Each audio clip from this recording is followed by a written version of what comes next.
Welcome to The Explainer. Today, we're pulling back the curtain on machine learning to look at something that's absolutely crucial, but, often kind of hidden. Its relationship with statistics. So, we hear about machine learning all the time, right? It's talked about like this incredible, powerful engine that's just changing the world, driving all these huge leaps in AI. And it's true. It can learn from data to predict just about anything.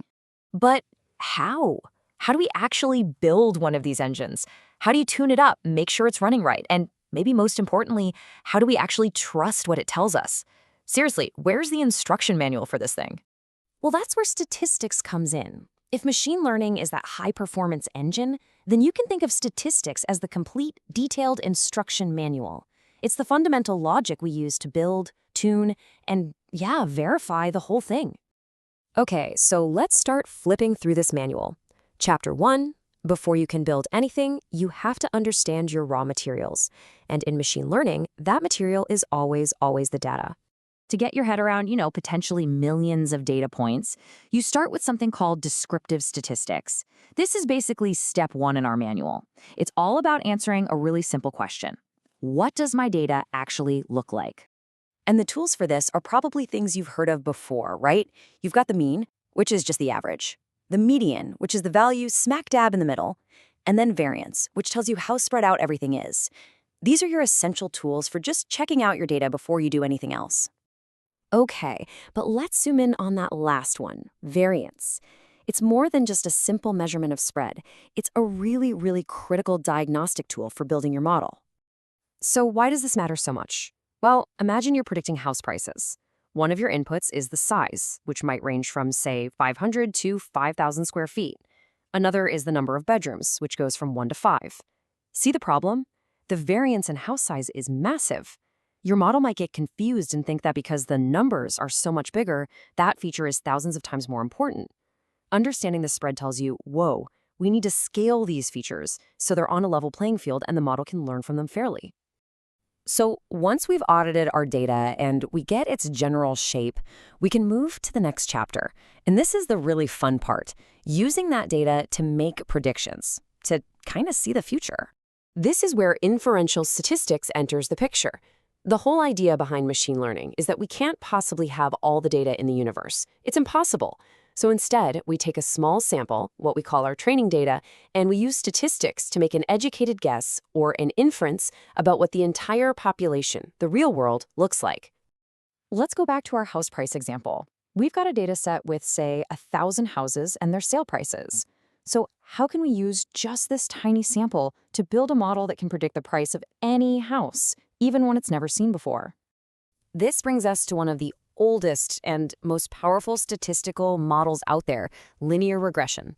It's a fantastic method that just looks at all those data points and finds the single, best-fitting straight line that describes the relationship. That line, that becomes our predictive model. But here's the thing. Building a good model isn't as easy as just fitting a line.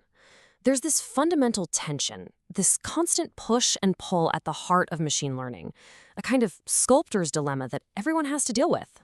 And the dilemma is basically this. Do you make a really simple model, like that straight line that just captures the general trend, or do you get fancy and create a super complex squiggly line that tries to weave through every single data point perfectly? Each choice comes with a big risk. If your model is too simple, we call that underfitting.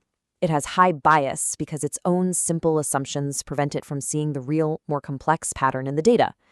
On the other hand, if it's too complex, we call that overfitting. It ends up memorizing not just the pattern, but also all the random noise in your data. Its predictions end up being wild and all over the place. They have high variance. Now here's the absolute kicker. That overfit model, it looks perfect on the data you trained it on. I mean, it gets an A+. But the second you show it some new data from the real world, it completely falls apart. The real goal is to find that sweet spot, right in the middle. A model that does a good job on the training data and an equally good job on new data it's never seen. As Josh Starmer from StatQuest puts it, the entire game is about finding this perfect balance. You want a model that's flexible enough to see the real pattern, that's low bias, but also stable enough that it doesn't get distracted by all the noise. That's low variance. So you're starting to see the picture, right?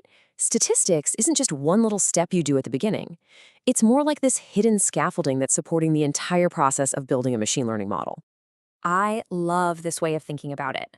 While your code might be the bricks and mortar of the model, statistics is that essential scaffolding that makes sure the whole building is sound, stable, and actually, useful.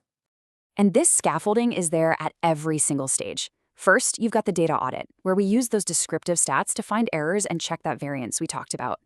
Then comes model selection, where that whole bias-variance trade-off helps us pick a model with just the right amount of complexity.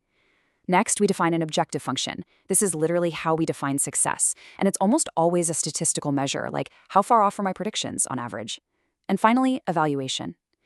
Here we use serious statistical tests, the same kind used in scientific trials, to prove our model actually works and isn't just a fluke. This is exactly what powers A/B testing in the real world. Which brings us to a pretty important final thought. We are trusting AI with more and more critical decisions in medicine, in finance, in our daily lives. So understanding its statistical foundation isn't just some interesting academic thing. It's absolutely essential. Because if that foundation has a crack in it, the entire impressive structure we're building on top is at risk. And what happens then?